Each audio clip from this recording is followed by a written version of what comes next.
Improvement Act. Oh, somebody else, surely. Clinton, very good. Okay, great. Thank you. Yep. Paul, you're on. Well, good morning. Thanks for coming up to the workshop today. This is beyond the greening of the refuge system. If anybody attended the greening workshop yesterday, that was a much more practical, nuts and bolts, mechanical kind of presentation, whereas this one is going to really contrast that with a more of a conceptual, a programmatic kind of approach today.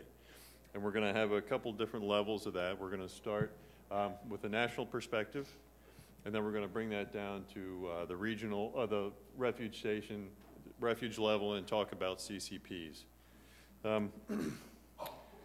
Again, this is a workshop, so we hope we can have some interaction and some questions and some discussion.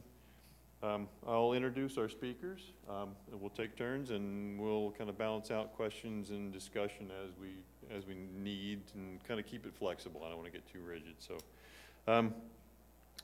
we'll start with Marilyn Brower. Marilyn joined the Fish and Wildlife Service in 2005 and currently serves as Chief of the Division of Engineering in the Washington office.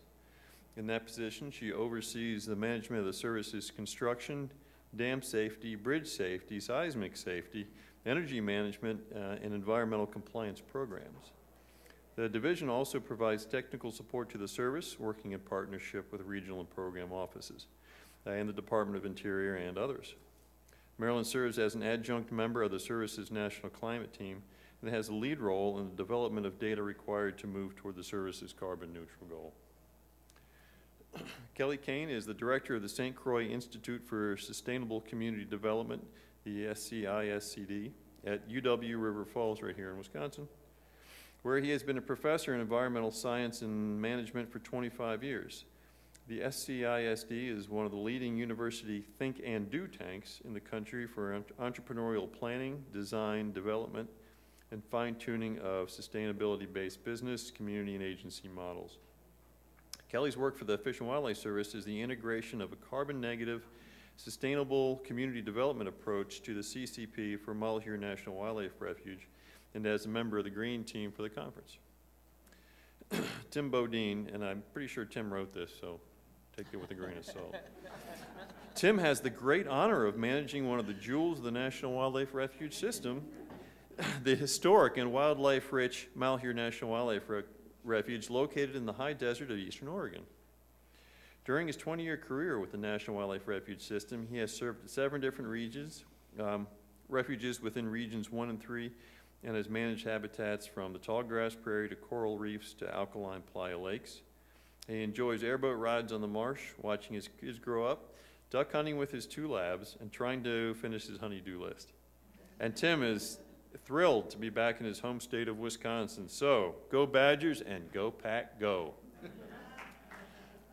Great. So we're going to start with Marilyn Brower.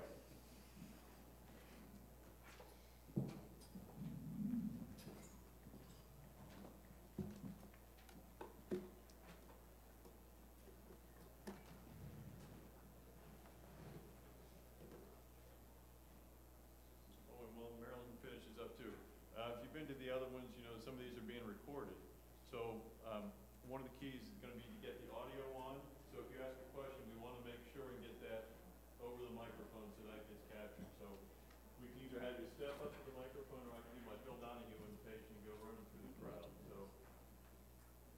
see how that works best.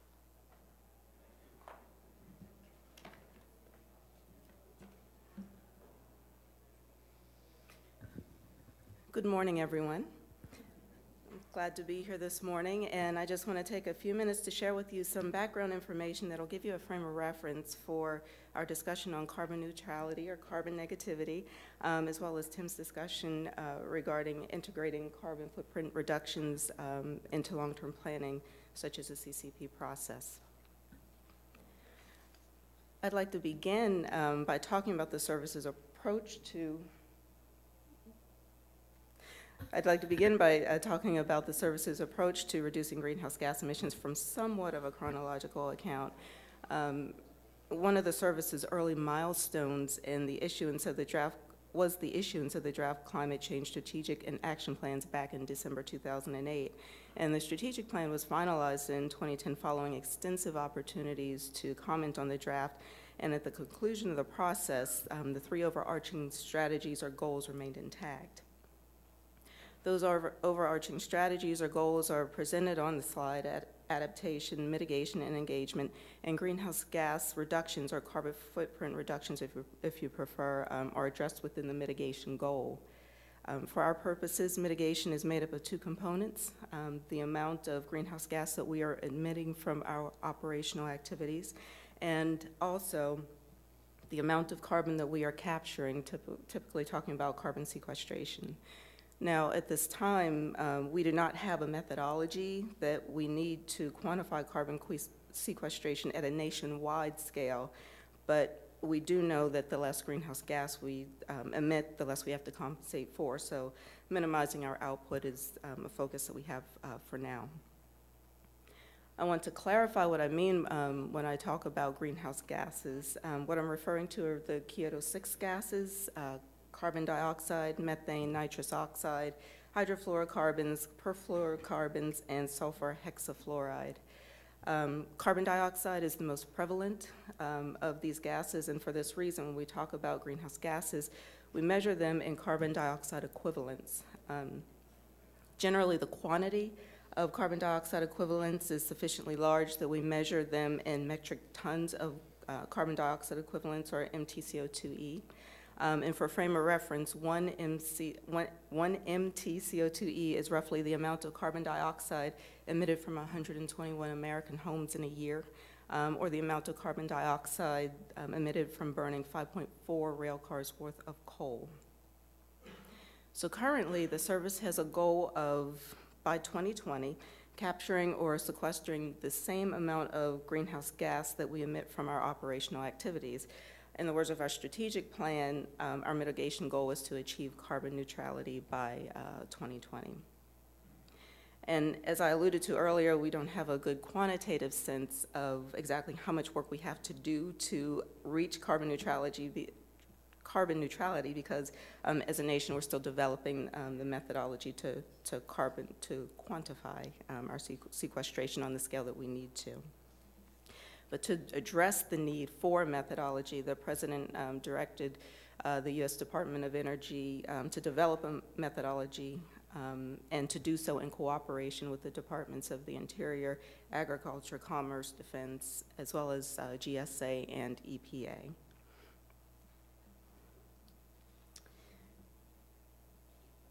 So I will address the service's status with regard to greenhouse gas emissions in just a minute, but I do need to briefly acknowledge the external factors that influence the way we go about moving toward our goals.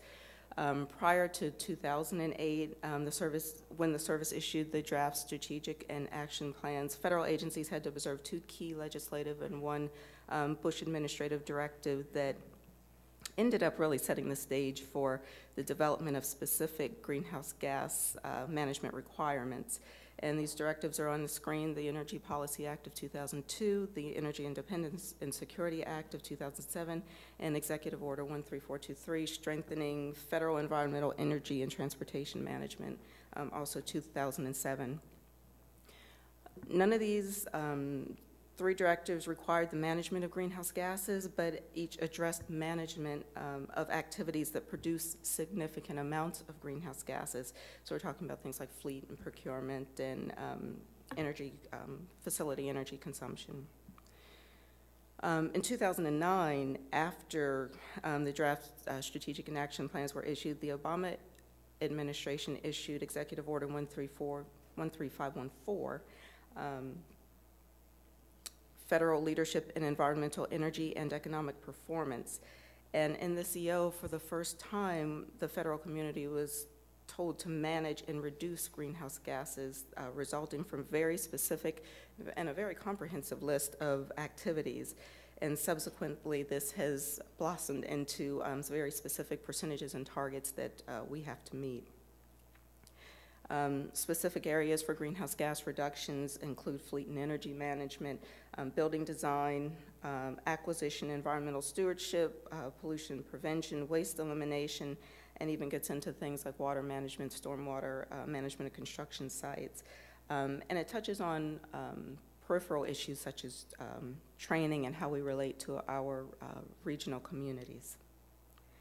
So separate guidances continue to evolve from Executive Order 13514 to amplify requirements and tell us a little bit about how we need to do some things. And we try to, you know, as we have our goals, we try to sync up as best we can so we're not spinning wheels preparing related but different information. In response to Executive Order 13514, the Department of the Interior annually prepares a strategic sustainable performance plan, SSPP for short, to summarize accomplishments for the past year and present plans for the coming year for the various areas that I mentioned. The internal version of the SSPP includes data on funding, and for each of the program areas that I mentioned, there are ties. They are very closely looking at, okay, what did you accomplish for the money that you have? The last item I want to mention is just Secretarial Order 3289, signed back in February of 2010, entitled Addressing the Impacts of Climate Change on America's Water, Land, and Other Natural and Cultural Resources. And in addition to the traditional mission-centered directives, the Secretarial Order also says that we have to quantify, or that we will quantify carbon storage and minimize our carbon emissions. So at this point, many of the requirements and initiatives that we have in the areas of greenhouse gas management is rooted in one of the directives listed on the screen, and where appropriate, the services, goals, and objectives exceed the threshold. For instance, within the Department of the Interior, we are the one bureau who is saying, okay, we're going to, you know, meet our goal, meet our percentages, but we're also striving for carbon neutrality. But the bottom line is that the federal government really is getting organized on these issues, so while we still have latitude to set our own goals, we have to hit some very specific targets along the way. And again, our performance is being evaluated, you know, looking at our budget as well. So shortly, I promise, I will get to talking about the quantitative estimates, or where we stand for as a service as of the end of 2010. But keeping in mind that there are prescribed targets that we have to account for, I do want to quickly introduce or review the way federal agencies are estimating greenhouse gases, and also share with you the percentages that we are trying to hit. We categorize, if you look at the screen, we categorize our sources of greenhouse gases by scope. This is a term taken from the World Resources Institute Protocol Methodology for Greenhouse Gas Accounting, and it's a term that's adopted in Executive Order 13514. So Scope 1 is all our direct emissions, includes things like fleet and energy from leased space. Scope 2 is our indirect emissions, so those are emissions from our purchased electricity and steam. And Scope 3 are all our indirect emissions, things that aren't directly under our control. And that includes things like business air travel, business ground travel, employee commuting, transmission and distribution losses in electric lines, contracted solid waste, and contracted wastewater treatment. DOI has set goals of reducing scopes 1 and 2 combined of 20% by the year 2020. And DOI has set a goal of reducing scope 3 by 9% by the year 2020. Before I focus down into the service, I just want to very quickly show you some numbers for DOI and some agencies that have some reasonably comparable numbers.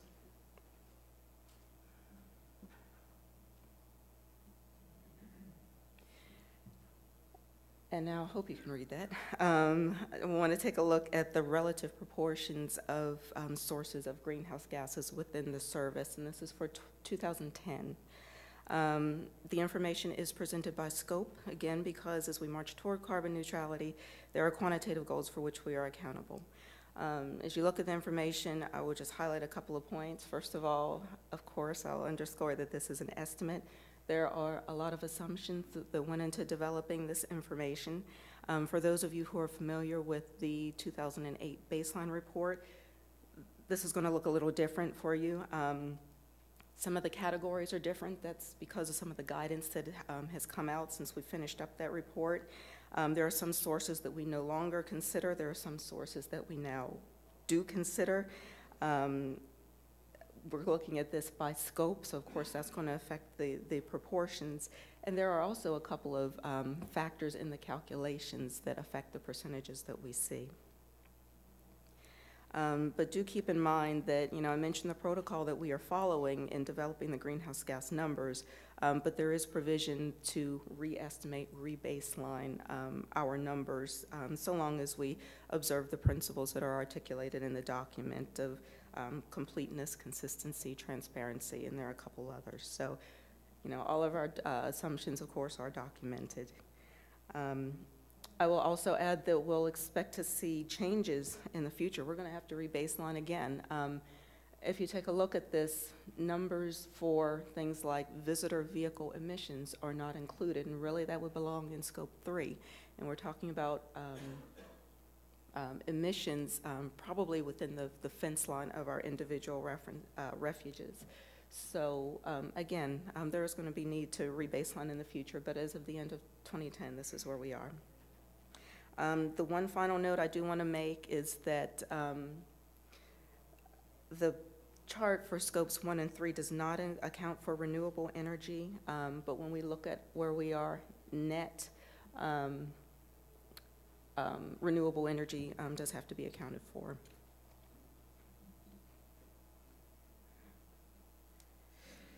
So here you can see actual numbers for scopes 1 and 2.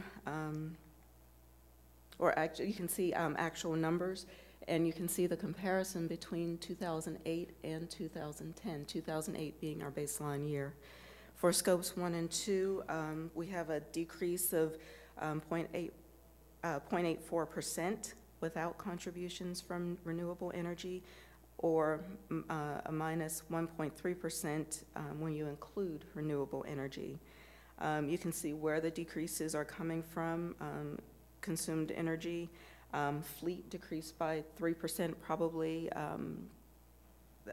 greatly boosted by the alternative vehicles purchased through American Recovery and Reinvestment Act of 2009 funds, or ARA. But we do have some increases as well. Building stationary combustion increased by 9.4%, probably because we've got a slight increase in our square footage. Scope 3, overall, actually increased from 2008 to 2008. You can see that employee business travel went up by 9.4%, and that's a comparison actually between 2009 and 2010. 2009 is used as an approximation for 2008 because of limitations in getting data from GovTrip. Business travel includes PCS travel, and we actually have about 9% more service employees when you look at 2008 versus 2010. Also, it's going to reflect some additional travel from initiatives such as FBMS as we prepare to deploy that, and we're just not able to tease that out of the numbers. So, once FBMS is deployed and settles down, that'll fall out again. Other categories you can see, landfill and municipal solid waste says it increased by 4%, but the numbers are just so low that they're very sensitive. Employee commuting probably is up. I say probably it's up because this is one of those areas where there's a whole host of information that changed in the way we put that number together. You probably remember taking the DOI survey earlier this year, so that's the change in methodology. There are change in factors. I will say that it's noted as no change because GOI has told us that they want to use 2010 as our baseline number, so we're not seeing a change. But again, we increased our numbers of employees by about 9%, so realistically, gap probably went up.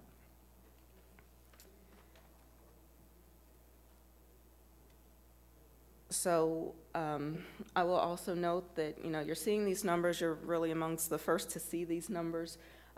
We are going to put out a short report that provides detail and some more of the background and assumptions and what have you that will be available to the service.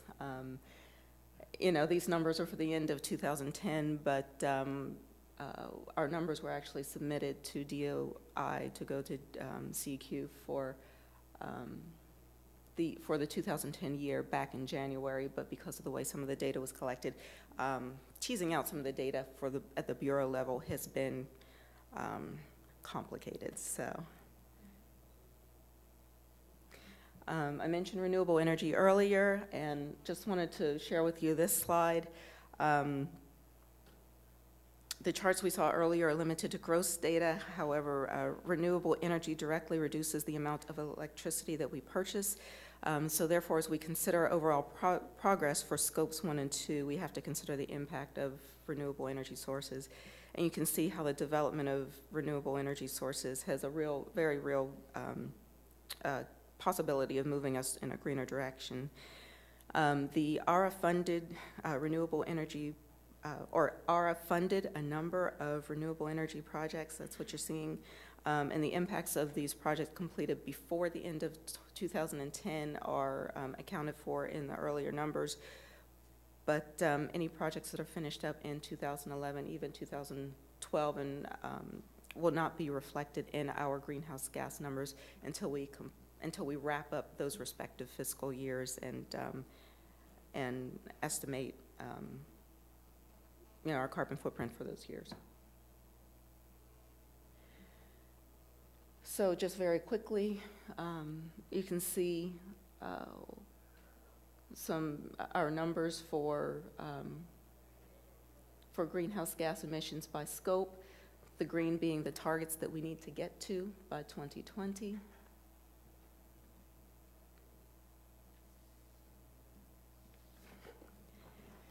And here we can just see what each source area is contributing.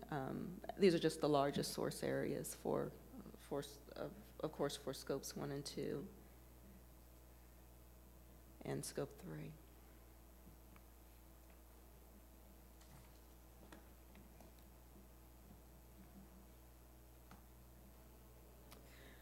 So now that I've presented service-wide data, I will just again acknowledge that the data was developed using lots and lots of resources, and we access the data from the back ends of systems such as GovTrips, such as the DOI survey.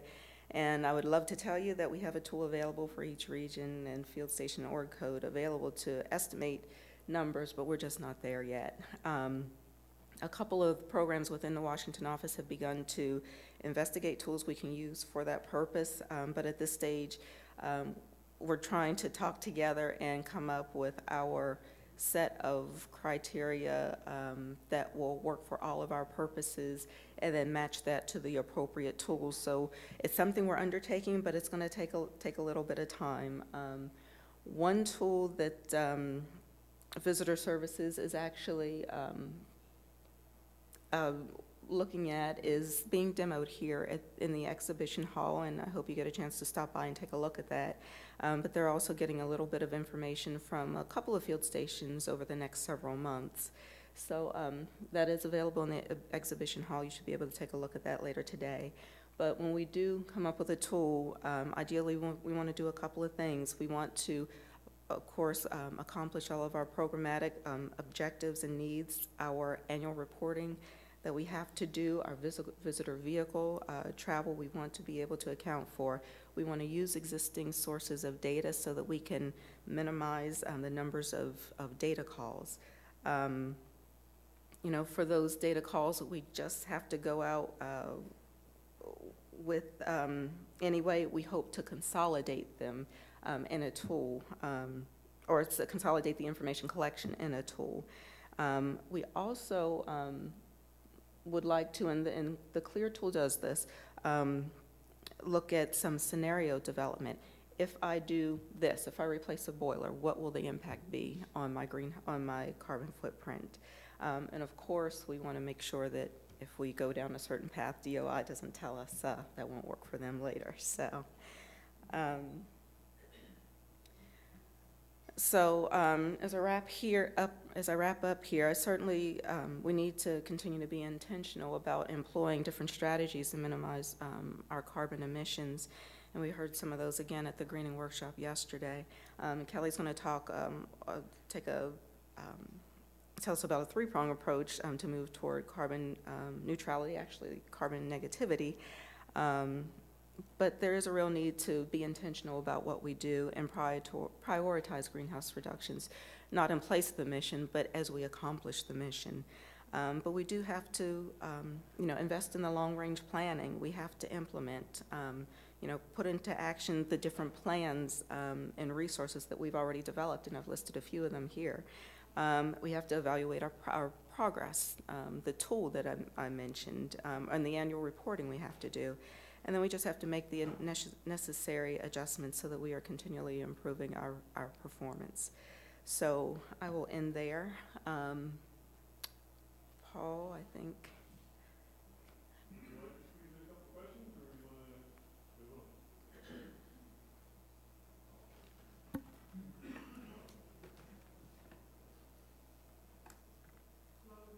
Hi. I can barely hear you. San Luis Refuge in California.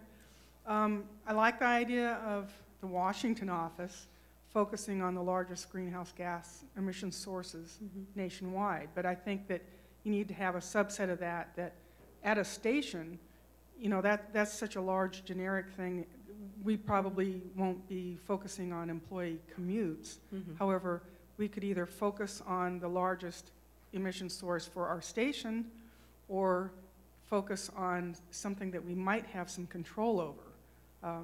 Some things we don't. So I think that needs to be teased out a little bit, that what can a station do as opposed to... Yes, and my purpose was to talk at the service level. Yep. At the session yesterday did talk very specifically at the station level. Great, yes. Thank you. Thank you.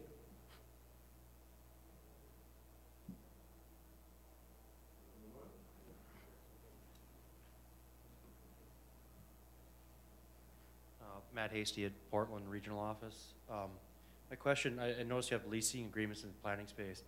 How are you dovetailing with GSA about retrofitting their buildings to help us meet our needs in this, in our directive here? Yeah, there are a couple of requirements that we need to look at based on the size of the lease space that we need.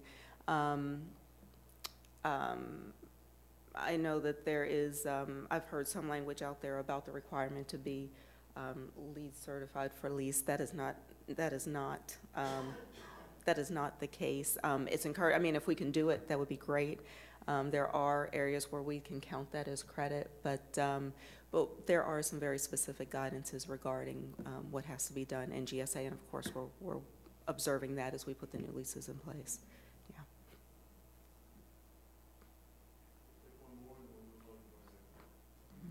Christy Smith, Neil Smith National Wildlife Refuge in Iowa. I have a question. We have a very large visitor center, and for many years it was underused. And as time goes on, we hope to increase our usership, which means an increase in energy use and water use. And we do have a wastewater wetland, so we do have to maintain a certain amount of water use to keep that alive. How do you tease out those issues? We're going to have to address that as a service. I mean, you mentioned the increase in visitation. That's a very real consideration. As scope 3 I talked about, we're supposed to reduce by 9%, but part of our mission is to engage others. So, I mean, we want to increase our visitation. So how we, in the case of vehicles, whether that means we have to look at some sort of mass transportation to move people from the most popular points, we're going to have to be creative. I don't have an answer, about that yeah, I don't have an answer on how we're going to balance that, you know, that mission-oriented need to engage people and get people out there and still drive down. Yeah, I don't have an answer at this point.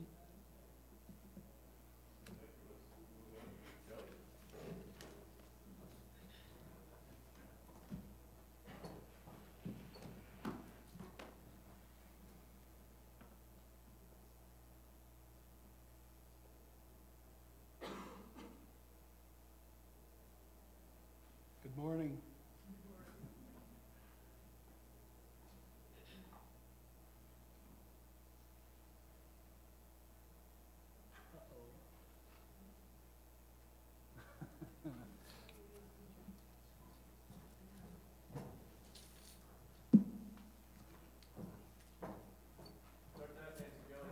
It evidently picked up the shortcut, but it didn't pick up the program.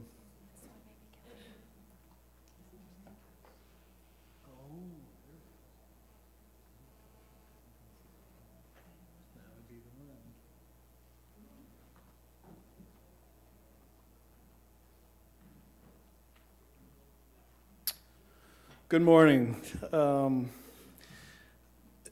Marilyn provides a really strong and important foundation from which to try and move forward. And so when we think about where we currently are in terms of policy and programmatic work in the service, and my job this morning is to go from that ground level standpoint to the big picture of what could be and what I'm seeing, at least in terms of the work that I do across the country, what I'm seeing out in the community. So thinking about this from not only the services standpoint, but from a community standpoint and how we bring those two together.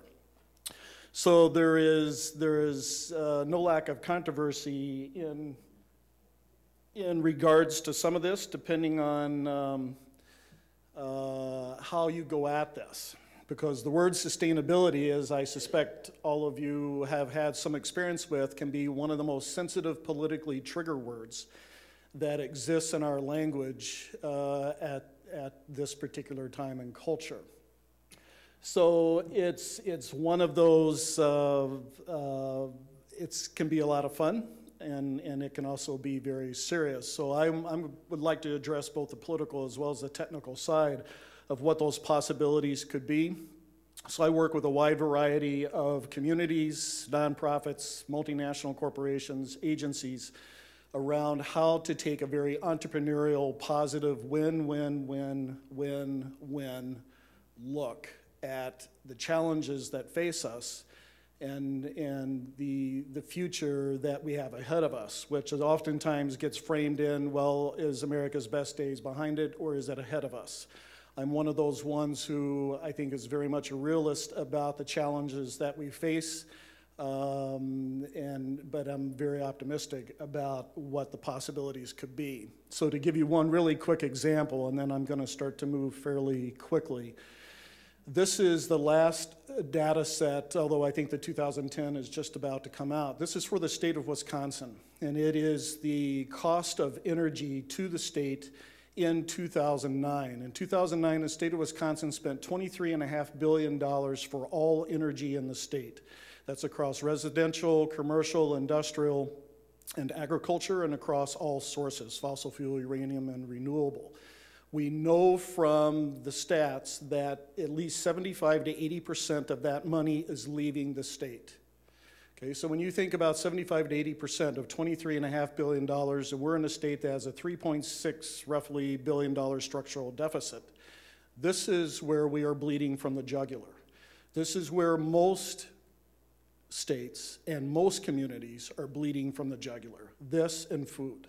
And so when I think about sustainability and think about the models that I work with, it all comes back to self-sufficiency, which I think we all can relate to as a traditional American value that is neither liberal or conservative, libertarian, socialist, or communist. It is, we either think about self-sufficiency in that regard, or we can't continue this. It has gone up, in my particular state, has gone up roughly $2 billion each year for the past 2 to 3 years, and I haven't seen this past year's data, but I suspect that that's exactly where we still are. So as you think about this from a service standpoint, and you think about collaborative partnerships with the communities in which you exist and those communities who are partnered with you, thinking about how we move to a sustainability-based approach, recognizing this sort of data is really critical. And those partnerships, just like the collaborative partnerships that the service has, that's the only way that I,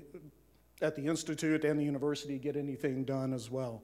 So work in a community that is committed to 100% energy self-sufficiency and a carbon neutrality, and I'll talk about carbon negativity here in a few moments.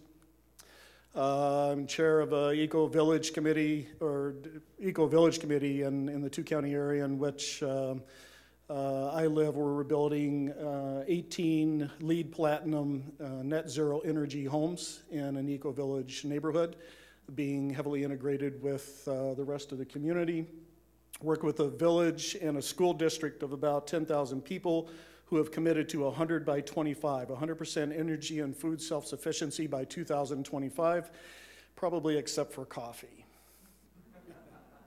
And most recently, I've done a couple of projects with the Aspen Institute and just committed to a third project with Aspen Institute in DC and the Ford Foundation. And this one, I think, is a critical one to understanding the context in which much of this is emerging across the country, where the Ford Foundation is really focusing on the creation of rural wealth in regards to energy, food, and ecosystem services. So how do we use relocalization of energy, food, and ecosystem services in order to underpin the local economies across the country, with primary focus on a rural context? And so this is one that I'm really thrilled to be a part of. And then, as you'll hear from Tim in a few minutes, the work that we've been doing on the CCP at Malheur.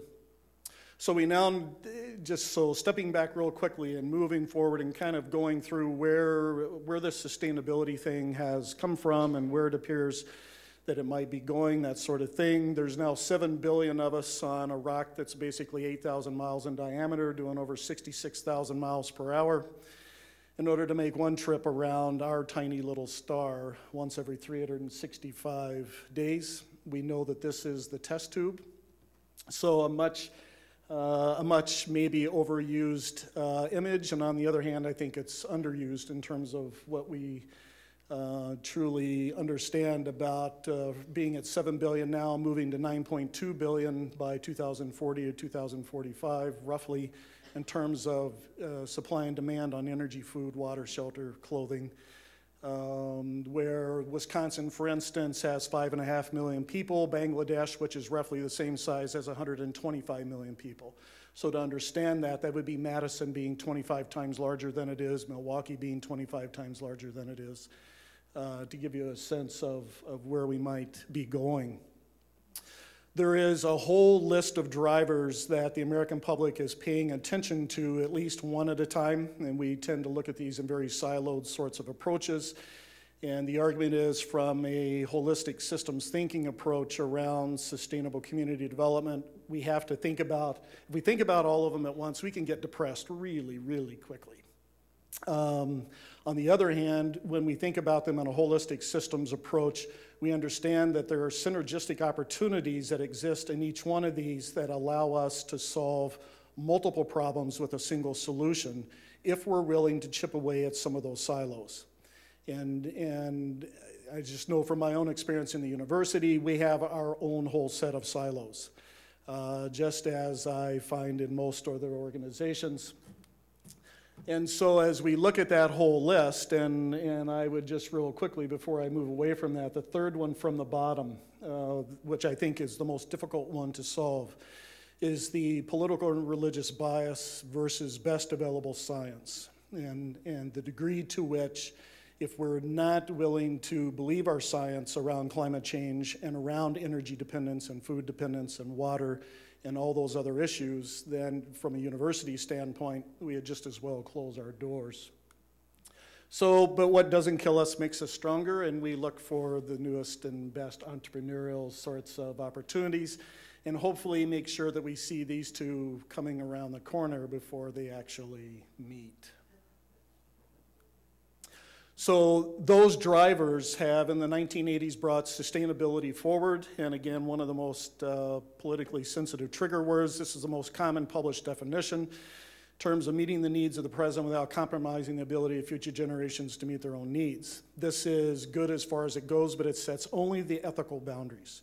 It says absolutely nothing about how to do it. And that's where most people in their daily lives have a real problem with this kind of a definition, because it is so nebulous.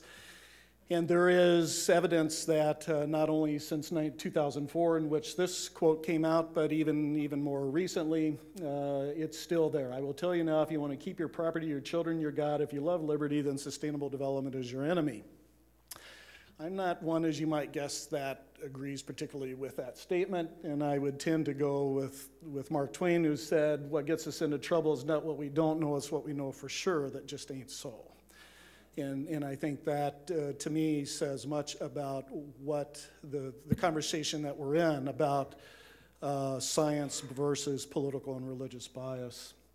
So the shortest definition I know of, and this is one that oftentimes can change conversations, depending on how somebody takes it, sustainability is nothing more than the attempt to avoid unsustainability, because we recognize the data trends and patterns that we see ahead of us in terms of environmental and social and economic challenges, and that we know that either conscious or unconscious, we're on an unsustainable path and we have to think differently. So sustainability is, as we all know the reference of, well, at the bottom line, which is in our culture, profit, or the XX bottom line is basically sustainability has been the default for environmental performance with an economic ROI that we can live with. In the vast majority of cases, you will see a triple bottom line reference, which recognizes that if we don't solve the social justice and inequity issues that go along with all of this at the same time that we solve the environmental and economic, we will not truly get there. There will be those who will gain and those who will lose if we do not pay attention. And so there's all kinds of images that come forward in regards to the triple bottom line. You see all kinds of models in the corporate as well as NGO agency sorts of models that are out there. And the one that I didn't go at it too consciously in this particular presentation, but I spend a lot of time around a quadruple bottom line approach. The idea that it's nothing more than pulling community out of that social dimension and making it a dimension of its own. The idea that if the triple bottom line is not reinforcing to community as we know it, we will not hit the bullseye, because that's where the vast majority of people in the general public, that's where they're retreating to. As people feel their backs against the wall and backed into a corner with where we are, and whether it's national debt or whatever it happens to be, they retreat to family and community, which I think we all do. And so if this model is not applied at the community level, I think we will miss the mark. So this guy shows up again. How might this look in terms of wildlife system model? And my youngest son, who's been infatuated with Homer Simpson for way too long, and he's still 24 and he still likes Homer, and so I couldn't avoid this. The difference between thinking differently to solve the problems that we created with the old way of thinking, that's what sustainability basically represents, as opposed to continuing to think only in a siloed sort of an approach, which I think we all recognize is part of what has gotten us to where we are.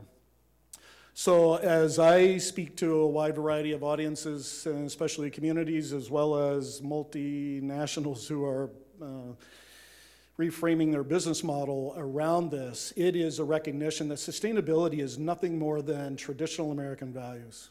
It is self-sufficiency, self-determination, self-reliance, ingenuity, creativity, innovation, entrepreneurship, all in the context of responsibility for self, family, community, country. I honestly believe that that's where we must go in terms of relocalizing local economies around energy, food, and water. or we will have a very tough time. And it has to be done within the carrying capacity of locally self-sufficient native ecosystems.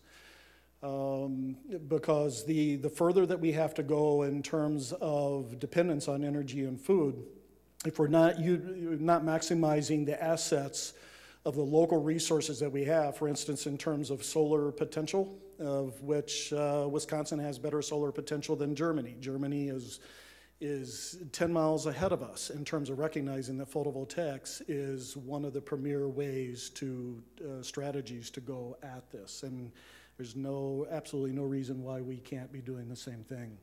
So as we think about this broader model and energy and climate and native ecology and all these other systems applied together in a comprehensive planning standpoint, and you think about the visioning for the future of the refuge, and as I read this document a couple of times, and obviously there's some things that jump out at me and others that necessarily don't. But for instance, in the first one, page 16, first, the new plans must integrate the needs of a larger landscape, including the communities they support. The first question that came to my mind is, are those biological communities? Or is that community as defined by Leopold, in which even carp could be a citizen? But certainly those communities that are also interfacing with the landscape conservation cooperatives. Under climate change stewardship of the refuge system, that leads us to cutting edge around strategies in climate.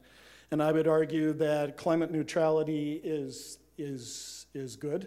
Carbon negativity is not revolutionary. The only difference between carbon neutrality and carbon negative is 1 decimal point. If we want to get down to the technical side of that, the only difference between carbon neutrality and carbon negativity is 1 decimal point. It doesn't mean that it has to be 100% carbon negative, even though that would be great, and the data suggests that we need to be carbon negative as soon as we could go there. We're already behind schedule, based upon what the data says in terms of how fast things are changing and emissions continue to go up.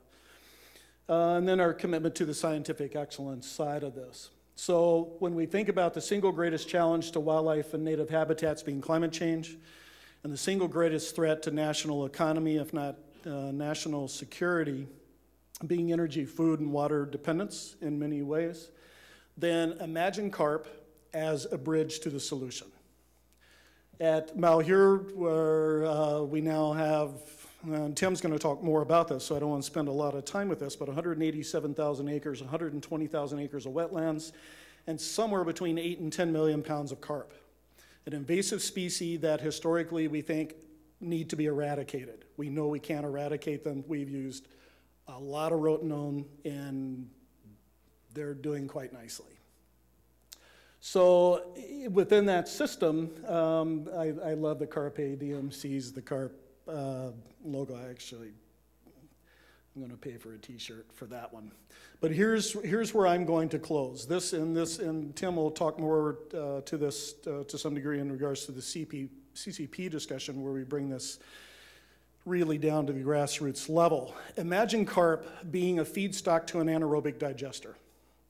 So here in Wisconsin, where we put cow manure into digesters, imagine carp as the feedstock. You withdraw as much of the methane as you can possibly draw off of them, providing the thermal, electrical, and CNG power for the refuge. CNG, the compressed natural gas put into vehicles, being the single largest budget item that Tim has to contend with. And so you think about it in a self-sufficiency cost avoidance alone, as well as a cash positive, carbon negative, energy self-sufficient refuge. And as Marilyn is pointing out, we're still not to the point of knowing exactly what the sequestration rates are going to be for lodgepole pines versus bulrushes versus whatever vegetative type and soils that we might have. But we know that if we can get to carbon neutrality, we know we can get to carbon negativity, and it changes our mindset. Then once we've extracted as much of the methane as possible, then taking all the biomass, liquids, and solids into the local community to be put into greenhouses for local food production, building the K-12 curriculum and county jobs, vocational training around that sort of pilot project. Local jobs, local economy, And I'm sure you're probably already beginning to connect some of the dots here about the economic sort of issues that come up with refuge resources from an economic development standpoint and the eradication of invasives versus suddenly we're almost treating them as a sustainable energy resource. That's something that we need to talk about. And then community partnerships for energy, food, education, jobs. And thinking about that in terms of energy, food, water, climate, economic development, jobs, getting rid of invasives, improving habitat, wildlife species, populations doing much better. And I would argue it's incalculable. That's the end of mine. We're doing great. We keep a little bit ahead. So we have any questions for Kelly? A lot of stuff, but the challenge, I think it's something we can do. Not what? And we'll have more time after Tim's presentation as well to dig into some of this. Thank you.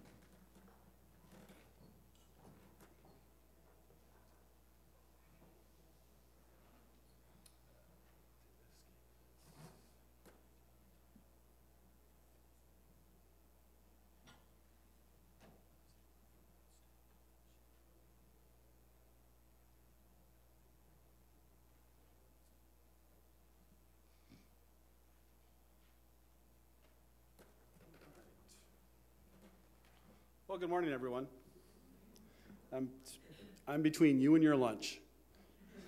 So, well, my job as a manager is to take the information that Marilyn supplied and Kelly's information and try and put that on the ground and make sense of it all and make it something that the staff supports, the region supports, and all those things, as well as the community. So, a little bit about sustainability, how I got to where I'm at, I guess, is about 22 years ago, I was sitting in my Peace Corps village in Tanzania, and my neighbor guy would come over and talk to me, and he'd ask me questions like, how does a space shuttle work? Or why do American men only have one wife? Or else, but one day he came over and he was very upset, and he said, why are Americans so willing to spend millions or money on elephants and rhinos, but not on our people?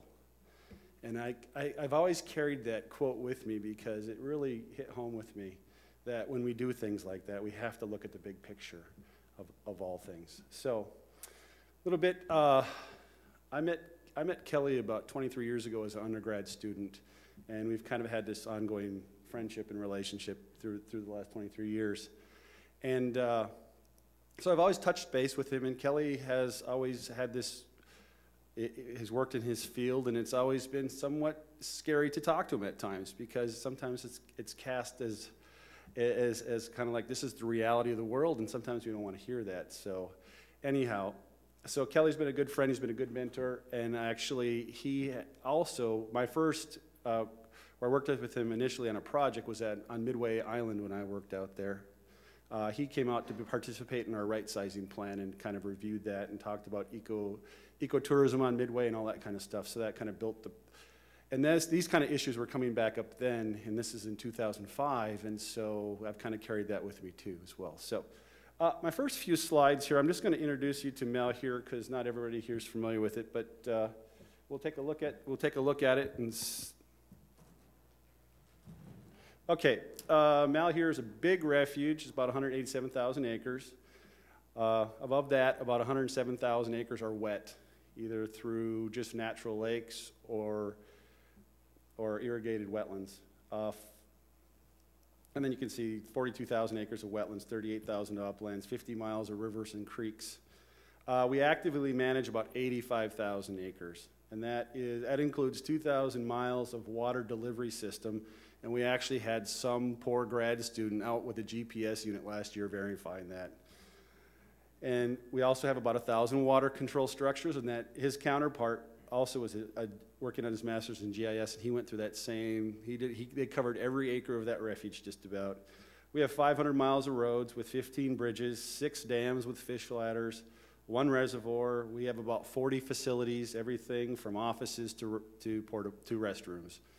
And then we have about 500 miles of fence. Oregon is an open range state.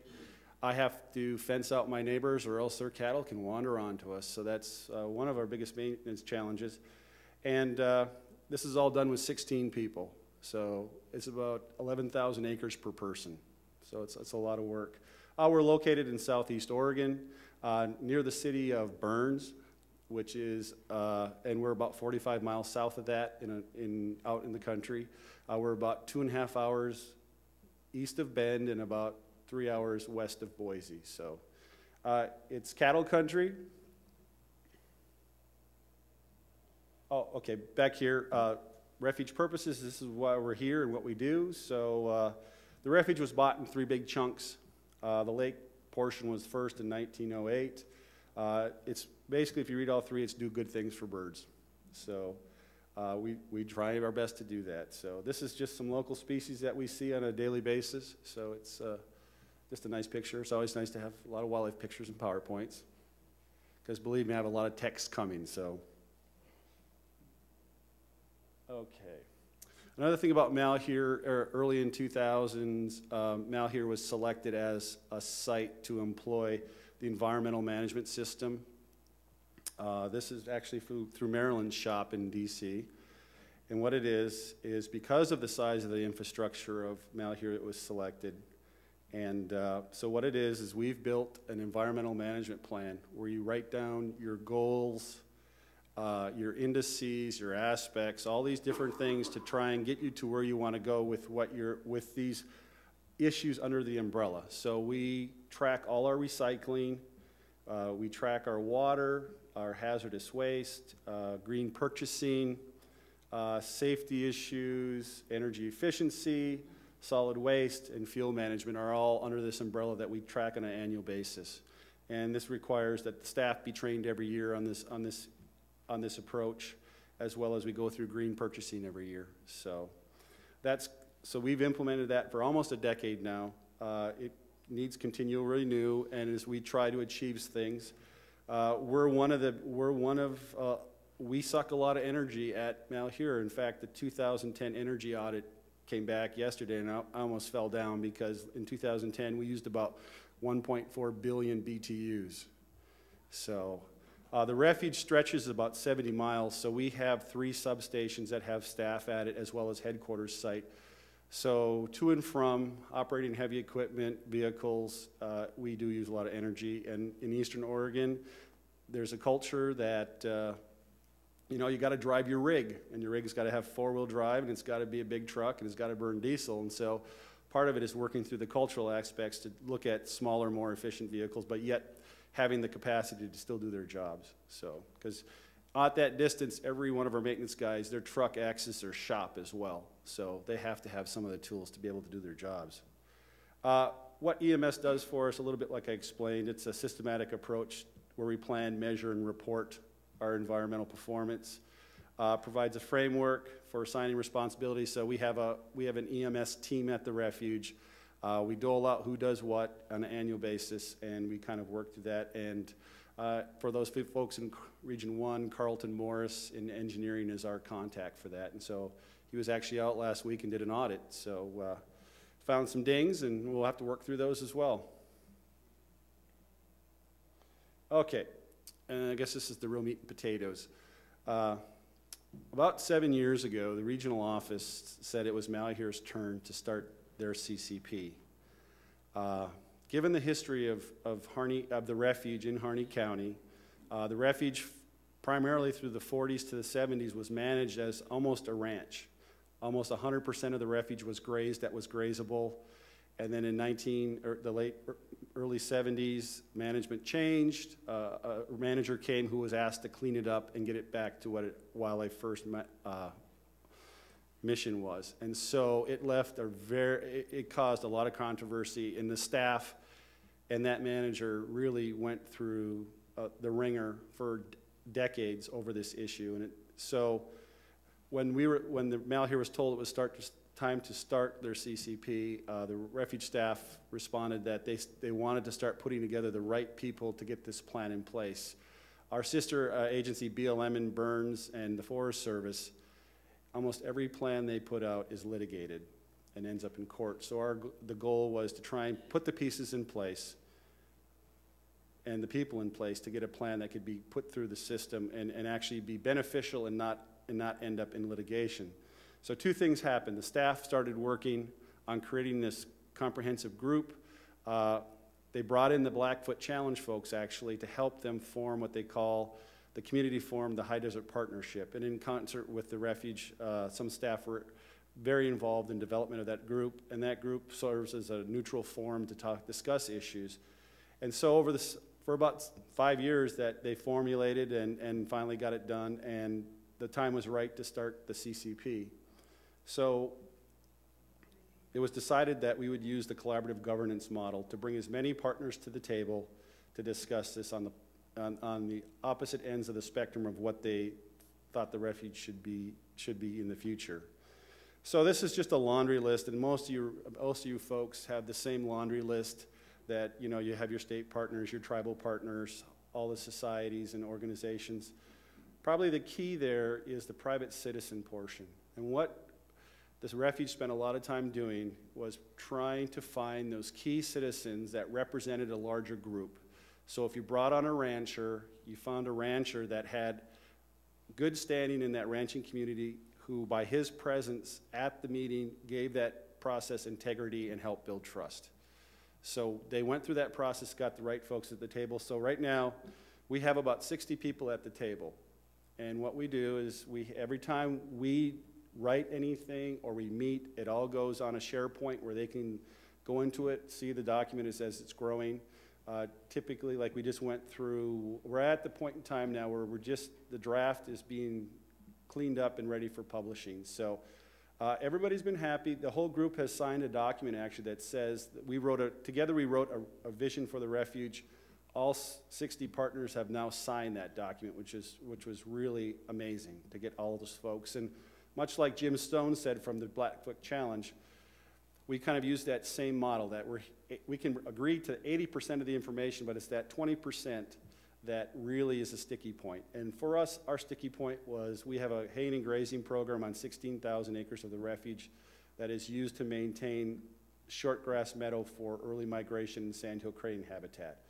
So some organizations feel that we should have no haying and grazing on the refuge. So that's the sticky point. And so we got past that, and everybody's kind of agreed to the 80%. And in the future, how we're going to handle the 20% is this group will actually be carried through in the implementation phase of the CCP. So after the CCP is signed and we start to do our inventory monitoring, that group will still be there in the background working with to look at management if it's turning out like we said it would. So,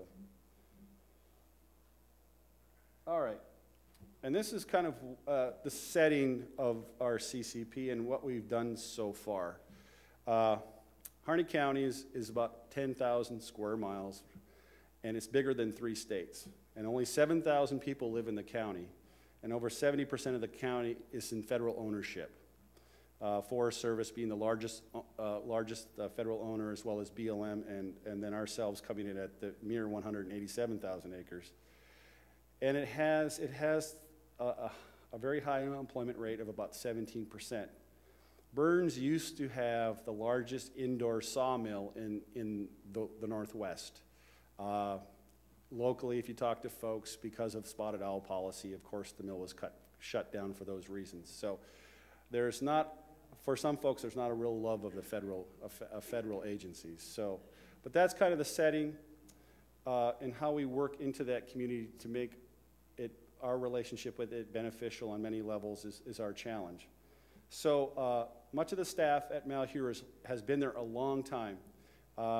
We seem to attract very independent people who like space and they like the West and they like that rural setting, and so they've been there a long time, and to great benefit too, because they've built these trusting relationships. You know, as a manager, I've been there 3 years. I just can't walk in and say, trust me, and they're going to do that. Chad Cargis, my deputy, has been there 10 years, and he has put a lot of time and effort into developing those long-lasting relationships, and he plans to retire there, and the community knows that. And so he is able to reach into folks in different situations where trust is needed, and he's very effective. So that these long-standing relationships have been very, very good. it mentions the Harney Basin there, and it's biologically significant because the refuge is part of the Harney Basin, but there's about 1 million more acres in the Harney Basin that's maintained for hay and rake bunch grazing. And so what happens every year, that valley is completely hayed down to about 4 inches, and in the spring that whole valley's flooded. So about first week in April, we stage about over 500,000 snow geese. Ross's geese and lesser snow geese come in there, as well as lesser sandhills, greater sandhills, trumpeter swans, tundra swans all pack in. And so it's very spectacular. And so one of the things that we want to ensure in our relationship with the community, that habitat continues to exist there. And it's critical to the flyway, and it's just an amazing public spectacle as well.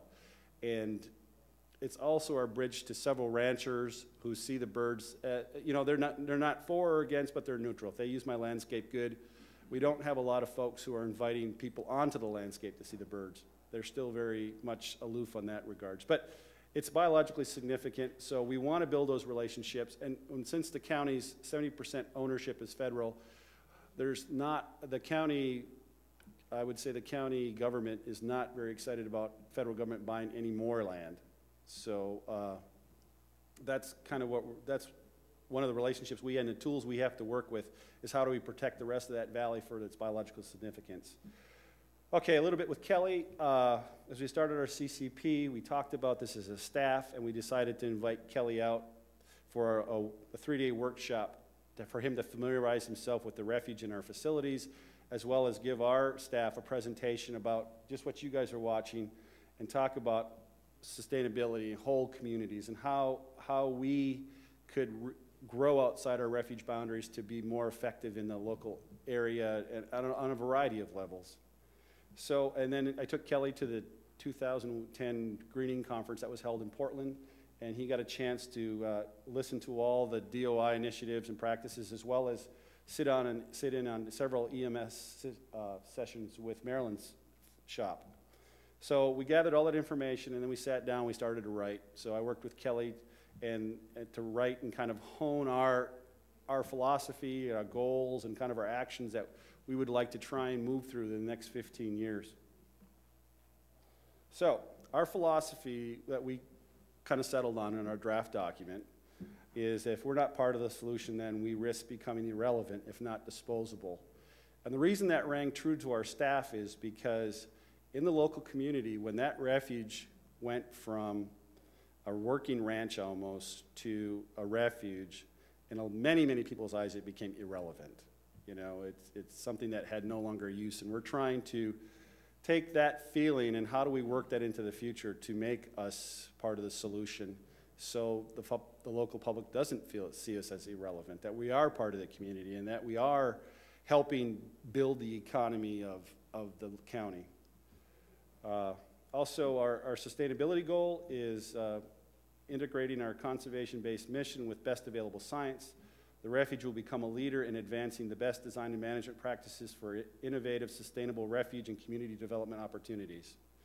So that's where we hope to get to.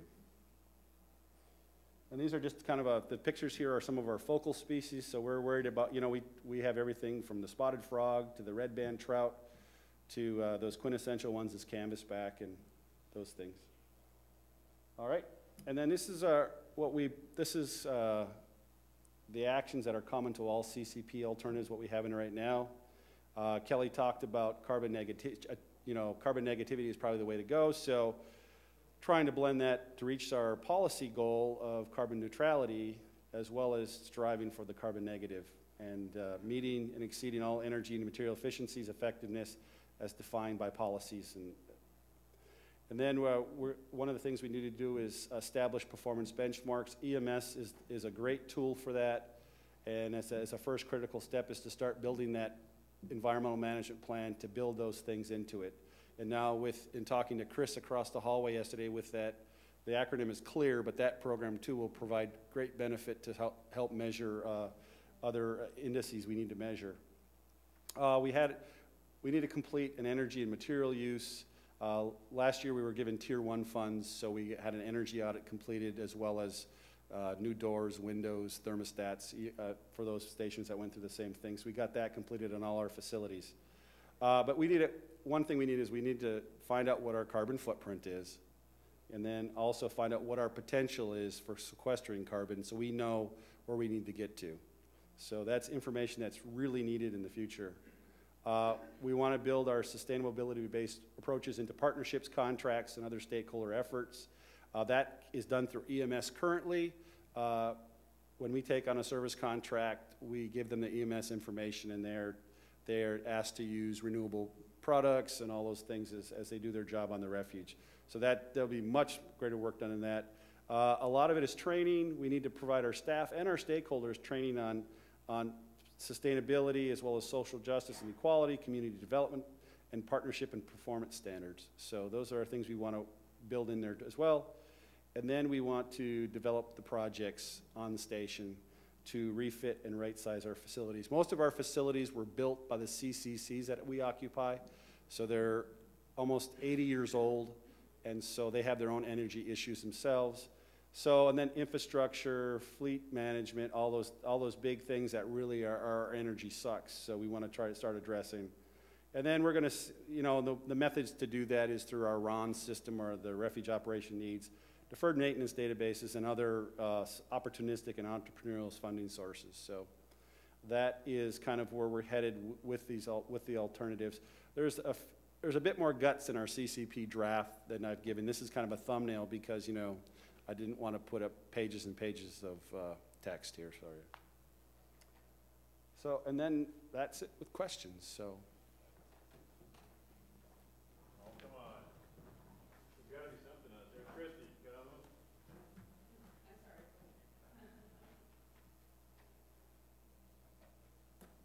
those. This on? Yeah. Tim, so you've got a number of historic buildings. Yes, sir. How do you maintain the historic integrity when you're trying to upgrade them and make them more energy efficient? Ben, that's a great question, because do we not occupy those buildings anymore, or do we upgrade them to bring in somebody? We would have to bring in some expert that could tell us what would be the best way to upgrade those buildings and make them the most energy efficient. But right now, for example, we have literally a propane tank per building, or we have a fuel oil monitor stove per building. So somehow, by centralizing our energy, and what do those buildings become? I don't know. But we've talked about that as a staff, and we're split. Half the staff would love to move into a new office and just keep those other buildings as on a need-be basis, or else shut them down completely, or else the other part of it does not ever want to leave those buildings. And one of those buildings, it houses a museum that's been there for eons. So anyhow, so I would bring in professionals that would say, this is what you need to do to make these more energy efficient.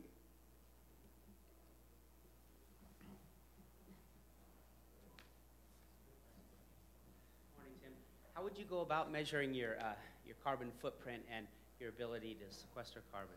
What are the initial steps? And we had that same conversation just night before last, and I think Kelly's could best answer this because he knows, or even Marilyn, about the nuts and bolts of how to do that. I just take advice from those folks, so I would ask them to answer it.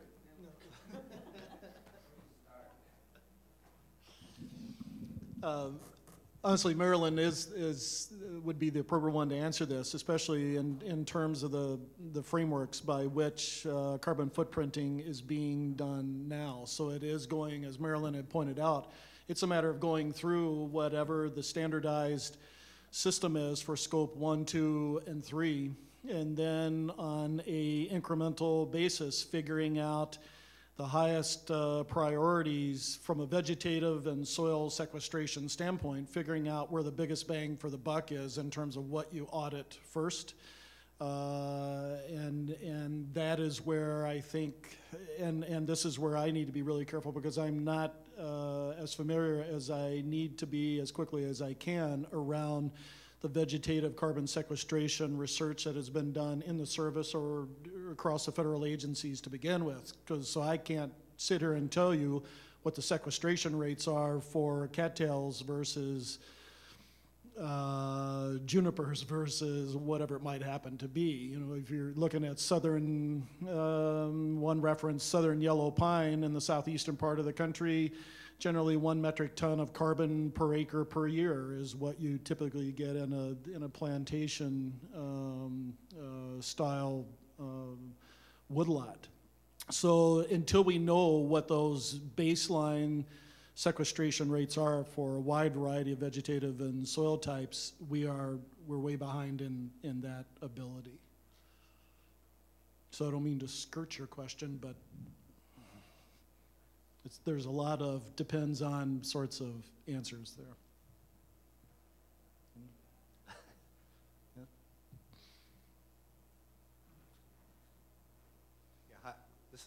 Hi, Tim. I'm sorry. One thing that, because this came up at the refuge, because we had an energy audit done. I mean, one of the things that I've seen as, you know, as a third-party observer to this, when the energy audit was done, and prior to Tim even getting there, the energy contract that was let out was purely in terms of kilowatt hours and BTUs. It would have been a simple contractual add-on to have them simply do the conversions to carbon equivalents. And because that, in the original contract, and because that wasn't part of the original contract, it becomes a contract add-on, and then we all know what happens in terms of, well, this is what that additional is going to cost you. So if you're going into energy audits around your facilities, is to make sure that carbon accounting is a part of those overall energy audits. Thank you.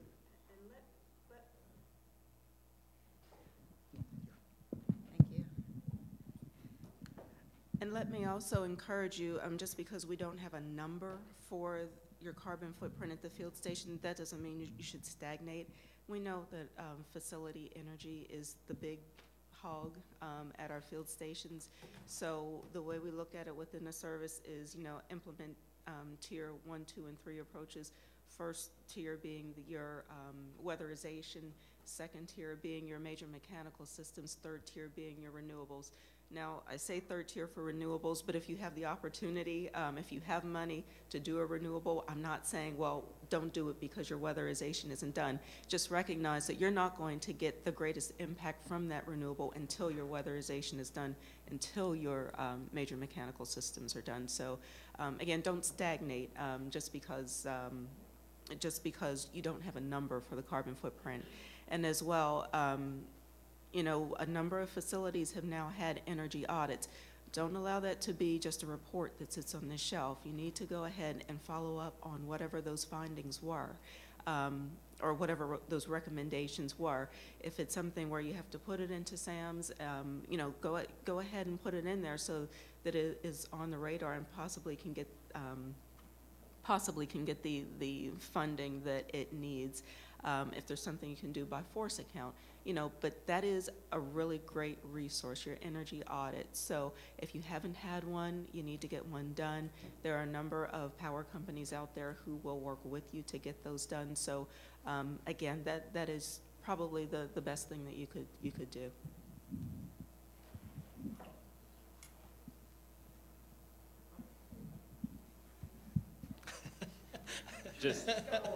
Sorry, Nathan. I just wanted to note that the Clear tool that Marilyn presented, we're demonstrating that now out in the hall, and that will actually give you an initial assessment of your refuge's carbon footprint.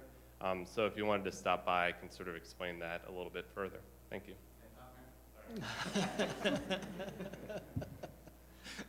Finally, hi Tim. Having been to Malheur when I was in Region 1 many times and having driven there, it sounds like I kind of like to know how you guys are incorporating visitor travel to the refuge and in the refuge, because it's so long, into your CCP. And also we maybe have to start rethinking where employees live, especially in remote sections, because I know where Chad Carges lives. He lives at least 20 miles from town. And I know people carpool from the Burns-Hines Metroplex down to the refuge. And but I think you guys are one of the really good examples of long distance travel to come to a wonderful place and do ecotourism, but what's the carbon cost of that ecotourism? So can you address some of that? Are you considering that in your CCP? Yeah. Yeah, that was part of our conversation. Maybe I'll stand up. Nathan, that was part of our conversations, is when we especially did the visitor services program scoping. Most of our visitors are from the west side of Oregon, and so they're driving at least 5 hours to come to the refuge. So there's quite an energy input right there. And then our auto tour route is 42 miles, and so that's another, and they can spend hours on that too as well, either cars idling. So, we talked as a staff and collaborators about how do we address that. We talked about things, do we look at a centralized tram system or something? But what we found when we talked to our main user are birders, and they're birders who are there for their own. They don't come in large groups, they come individually. They want their own time, spent their own way. They don't want to be put in a situation where they're with 20 other people going on a road in a tram. So that was made pretty clear to us, and so that was kind of that whole. So we are creating a large carbon footprint just by vehicle use. We have, the other one is on the south end of the refuge is Steens Mountain. They cross us to come into the Steens, to go up to the Steens Mountains. So there's also tons of energy being used to head up to the mountains on BLM. Now the other piece of that, you mentioned that we do live in the Metroplex of Burns-Hines. And the vast majority of the staff does come out of there. And we have looked into everything we could find in Fish and Wildlife Service to look for some kind of commuting tool that we could do this with, and we have yet to find it. So we do have 5 cars that go out every morning with 15 people driving back and forth the 90 miles to work. So we've talked about vans, but what happens is the staff, and you guys know this, is that somebody's got a day off early, and I got to drive myself anyhow, and so it just becomes so cumbersome that it doesn't work. So if you can commute with 3 people and make it work, that's great. So we've talked about it. We don't have any solutions, Nathan.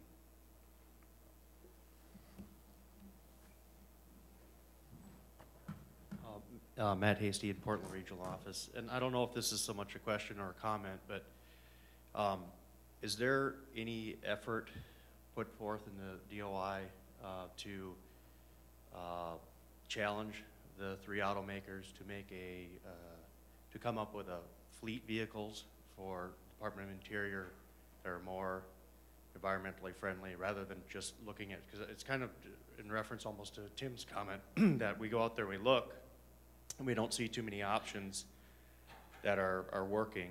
And I think about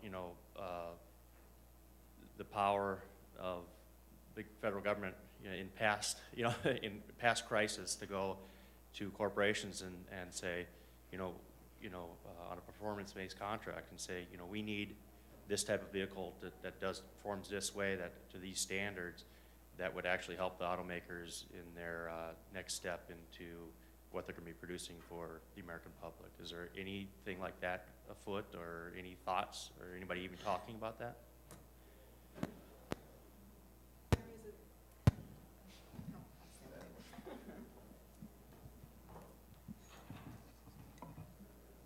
DOI has not directly approached the manufacturers. GSA is actually the lead within the federal government, that's the lead for fleet requirements. I had heard previously about potentially getting some hydrocarbon vehicles in the fleet, but I really can't say where that is at this point. But certainly, so I really can't speak to the interactions that the current interactions that GSA has with the manufacturers directly. But again, as we look at some of the directives to individual agencies, I would expect there's something there. I can't say definitively, but I would expect there's something there for them. If I comment just real quickly, if you look at the proliferation of electric vehicles that are already coming out as it is now, and the rapid development and deployment of photovoltaic charging stations for electric vehicles, the potential for that, again, being another visitor service interpretation opportunity on the refuge, even if it is commuting vehicles of personal vehicles, and the Metroplex somewhere also on the other end having a charging sort of station. But getting to the money side of that is clearly an issue. Do you have an electric vehicle can pull a trailer full of equipment is one of the problems. But I work on a wetland management district, and so we're scattered over 7 counties, 150 properties. The farthest ones are over 3 hours drive, and then thousands of easements that need to be monitored. I was just looking at budgets here recently, and I'm going to probably out of my station spend $45,000 to $50,000 this year on diesel and fuel. And I don't know what that equates to gallons and all that kind of thing, but our biggest challenge, and you mentioned it, is our folks need to get out to those lands to do the management, the monitoring, the enforcement. And the Ford Taurus that gets me to my county commissioner meeting works great for me, but it doesn't hardly work for anybody else. And you know, I don't know what options are, you know, other than tell them, you know, don't make that trip up there for one contact, wait till you get 2 or 3 things in the same area, you know, and drive up there and do 2 or 3 things at a time. But that's the biggest challenge at my station. I mean, our fuel usage way is the biggest consuming factor, way more than our facilities and everything. So what's your solution, Kim? Tell me. Yeah, it's the $1 million question, but we had a similar thing. You know, the last go around when we were given vehicles, we had to trade certain vehicles in without even having an opportunity to justify which vehicles go. We had several of our light pickup trucks, which were fuel efficient, replaced by HHRs. And so taking an HHR down a 2-laner is not always so good. So we basically, how it hurt us is we have 2 vehicles that get parked and they're not used. But you know, what I tell our folks the same thing as you. If you got to kind of, because also for us is running to town. So running to town is 90 miles. So we went to where our administrative officer does 1 shopping trip a week on her way home. I allow her to leave an hour or so early. She runs around to the hardware store, buys all the parts and pieces we need for that week, and then just trying to pair meetings best we can and not have, you know, with seasonally we have about 30 people there, having 30 people going in 30 different directions. So it's tough. And then try to have, on top of that, try to have a real viable volunteer program. Doing citizen science requires vehicles as well. So like you, it eats my budget lunch too as well. Maybe somebody else has got a great idea. How about you, Kim? I said maybe you have an answer for the vehicle issue. Well, as the chairman of the green team for the planning of this conference, I'll try to add provide a little conclusion as what I see. And you know, Marilyn started off by saying, you know, we're in the process of trying to define these goals and figure out how to put numbers to the process and figure out where we are and how we need to get where we're going.